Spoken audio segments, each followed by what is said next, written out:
সিলেটের তেমুখী গরুর হাট। সিলেটের অন্যতম বৃহৎ পশুর হাট তেমুখী গরুর হাট ঈদুল আজহা সামনে রেখে জমে উঠেছে। কোরবানির পশু কিনতে ক্রেতা বিক্রেতাদের ভিড়ে সরগরম হয়ে উঠেছে এই হাট। সরেজমিনে দেখা গেছে হাটে প্রচুর সংখ্যক গরু উঠেছে। ছোট, মাঝারি ও বড় সব ধরনের গরুই পাওয়া যাচ্ছে। দেশি জাতের গরুর পাশাপাশি নেপালি, ভুটানি এবং ভারতীয় জাতের গরুও হাটে দেখা যাচ্ছে। তবে দেশি গরুর চাহিদা বেশি বলে বিক্রেতারা জানিয়েছেন। ক্রেতারা বলছেন, গত বছরের তুলনায় গরুর দাম কিছুটা বেশি। তবে হাটে পশুর সরবরাহ ভালো থাকায় পছন্দসই গরু কিনতে সুবিধা হচ্ছে। অন্যদিকে বিক্রেতারা বলছেন, গোখাদ্যের দাম বাড়ার কারণে গরুর লালন পালনে খরচ বেড়েছে, তাই দামও কিছুটা বেশি।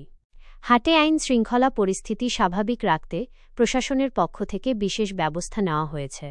জাল টাকা শনাক্তকরণে মেশিন ব্যবহার করা হচ্ছে এবং সার্বক্ষণিক পুলিশি টহল রয়েছে। এতে ক্রেতা বিক্রেতারা নির্বিঘ্নে কেনাবেচা করতে পারছেন। ঈদের বাকি আর মাত্র কয়েকদিন।